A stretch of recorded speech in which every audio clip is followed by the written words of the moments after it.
What's up, guys? Showtime. Shadow Fitness over here. Size, growth, get big. All right, it's a true story. Okay, junior high was 78 pounds, right? All through elementary school, I would run, or I would do sprints, or I would do freaking play basketball, which I was horrible at. Soccer, was horrible at that too. Football, just because it was so much of running around, my conditioning was great, so I could hang in there with people, right? So I was okay at football. Sometimes I was one of the better ones, sometimes I was one of the mediocre ones, but I always did okay, fair enough. So I just did a lot of one-on-one, all that stuff, the steady quarterback. And sometimes we have teams. It would depend, right? How many kids want to play football and how many of them want to do other shit, okay? Sometimes there just I wasn't feeling it, or there wasn't enough kids to play or whatever else, right? So sometimes I do the obstacle course out there for the PE kids, right, at Robert Forrest. So I would do the obstacle course sometimes, right? Or I would do sprints, or I would run around and around and around the school, right? And even when I didn't do that, then I would do it either after school, usually not before school in grade school. And then sometimes I'd run like 6 or 12 miles, like on the weekends with my dad, right? So I did a lot of training, and kids, man, they thought that was just weird, right? If I'm not playing football, basketball, soccer, all that, that was understood, okay? But just to run for not being punished, like for not being late for PE, or not having the right dress down shit or whatever, right? I wasn't getting punished, so why was I running? They couldn't wrap their heads around that, and so they just thought I was weird, But I already had the goal, the mindset of you have to be conditioned and in great shape in order to be a competitive athlete. You don't want to lose a competition because you run out of gas, right? I already knew this, okay? But the other kids didn't, and so they thought I was a weirdo, right? I laughed at. Are you doing training for the Olympics? One time I thought I was. I said, yes, in fact I am. I'm training for the marathon, right? But that was in my head, right? And I'd already done all kinds of, 1 mile races and 3 mile races and even 6 mile races. I had the record for 11&under, right? 41:07 or 41:09 for Shoreline Run for 6.2 miles. It was around 6.5 minute miles, something like that as a kid, So I had trained a lot, and I was in good shape, and I ran the half marathon in 8th grade. I ran the 20-mile March of Dimes. I have the walkathon, right? You get donations for it and this and that, and you go walk 20 miles. Well, I ran the fucker, right? And I was like 7th place, and it was 20 miles, but like I said, I was in 8th grade, right? And so even adults were doing it. My dad had done it one year, and he won it. He won a little, it's like trophy like this big. Like this big, right? It's tiny. But I wanted that trophy, so I did that thing. In 8th grade, I didn't get the trophy, but I did it, and I did it without walking. And I think my dad did it with me, if I'm not mistaken. He did most of those ones, so he made sure I didn't get hurt or pass out, or nothing happened to me along the way. So he would run those runs with me, 6 miles, 12 miles, whatever it was, and still come back the next week and try to get a 405 on bench and a 605 on deadlift and 500 plus on squat, on 3 meals a day, get yelled at for no seconds and small desserts, and he would get mad if he had more than a couple of scoops of ice cream. So for the low calories he was getting in and the small amount of times that he would do his meals, and as much cardio as he did, it was amazing, as strong as he was, and no anabolic steroid, nothing like that. So it was nuts. But he did that, and of course I overtrained all those years too until I finally wised up.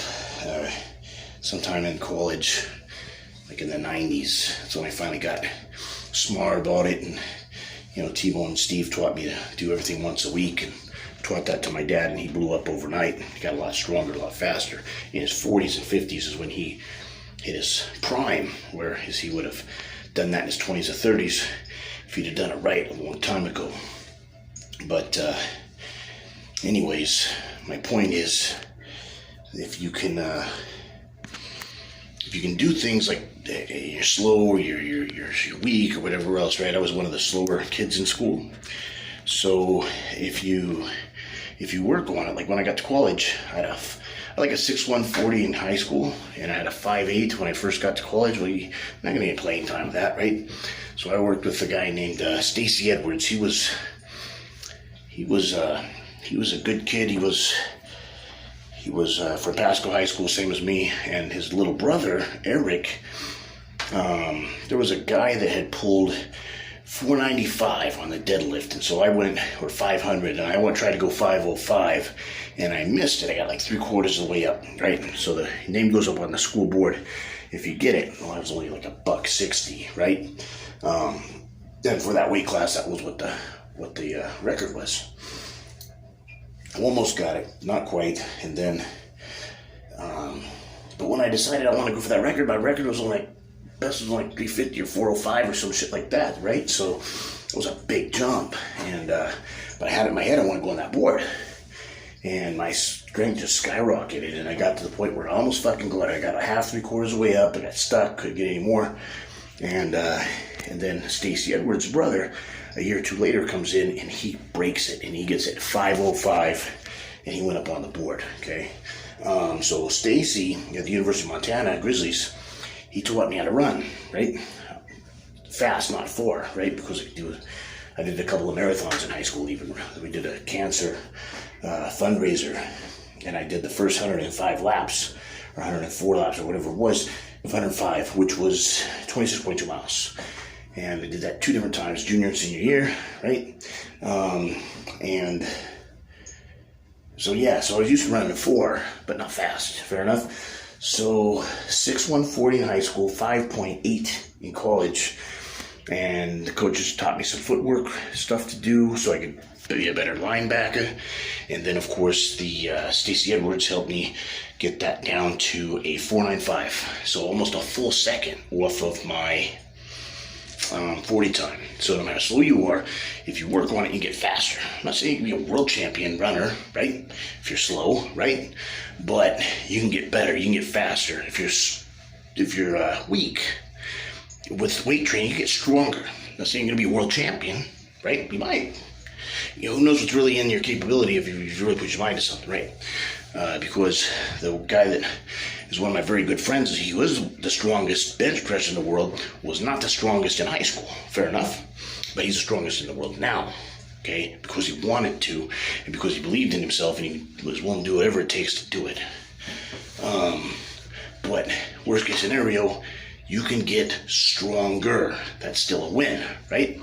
And if you are out of shape, and you go, well, I'm just out of shape anyways, so I get into shape. Well, because everything else in your life will be easier. If you like take your woman out dancing, you get winded. Well, if you get in better shape, you're not going to get winded, right? If you get into cardio stuff and your job is demanding, physically demanding, it's not going to be quite as hard if you're already in good shape going in, right? Anything like that. Okay, walking up a flight of stairs, if you're getting winded, you want to start doing cardio, bro, right? Unless your goal is something else and you're worried that cardio is going to make that goal less achievable. I get it, okay? But if there's no other reason other than you're just a lazy ass, if I can get a little bit of shape, get that heart health going, right? But anyways, that's my little 2 cents. If you got, if you want to be in better shape, you can. If you're slow but you want to be faster, you can get faster. If you're weak but you want to get strong, you can get strong, okay? It's just a matter of putting your mind to it and consistently working on it. You'll get better at whatever you focus on, okay? And you get worse at whatever you don't focus on. I mean, this is just, it should be a no-brainer, right? But some people are retarded, and other people aren't retarded. They just don't use common sense and logic, right? Because they're just too busy, and they make up excuses and all this other bullshit, and then they become self-proclaimed prophecies. So whatever you tend to focus on, you tend to believe. And if you ask yourself enough stupid questions, you give yourself enough stupid answers, right? Why does this always happen to me? You come up with a reason, right? Instead of finding a reason why this is not acceptable, and this is going to stop. And in the future, these things are going to happen. Not this stuff over here, more of this stuff over here, right? The more you focus on the bad stuff, you become a magnet. I call it shit magnet, right? Where you're gonna draw in, right? You're gonna draw in all the negative shit. It's gonna be attached and attracted to you, right? Just like a magnet pull, right? Whereas if you focus on where you want to go, not where you don't want to not go, right? You're gonna be a magnet for success, right? You're gonna be pulling in the positive things. They're gonna get you closer to your goal, right? Instead of further away. Your mind is a motherfucker if you know how to use it. So if you drive down the road, you lose fucking control, right? And you're headed towards a pool. It's an old fucking pool in like a 10-mile radius. And you say, don't hit the pool, don't hit the pool, don't hit the pool, don't hit the pool. Bang, you're gonna hit the pool, right? Why is that? You think that's not logical because you say not hit the pool, you hit the pool. What the fuck's wrong with you, right? It's because your brain isn't saying, it's not hearing don't, it's hearing hit the pool, hit the pool, hit the pool, and it finds a way. There's a shit back there, bang, and you hit the fucking pool, right? That's what happens, okay? But if you focus on, all right, we need to go this way. We need to get over here because there's no pools over there. We're gonna go over here, right? There's all this space. We're gonna go steer this way. Guess what? You don't hit the pool. You might tail clip it, right? But you ain't gonna hit it head on, right? And you're probably gonna completely avoid the motherfucker.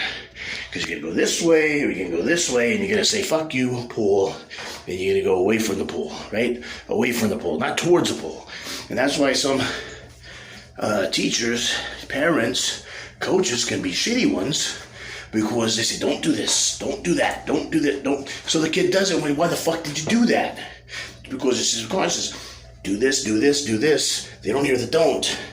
It's subconscious. Our subconscious mind fucks us. So you have to say something different. Instead of saying, don't pick that up, you say, put that down, get over here, right? Go over there, do this, do that. But you don't tell them what you don't do. Don't do this, don't do that. They're going to focus on what they don't want to do. They're going to do it whether they want to do it or not, right? So that's a mind lesson. All right. It's been Showtime. Showtime Shred Fitness over here. Size, growth, whoosh. Get big over here.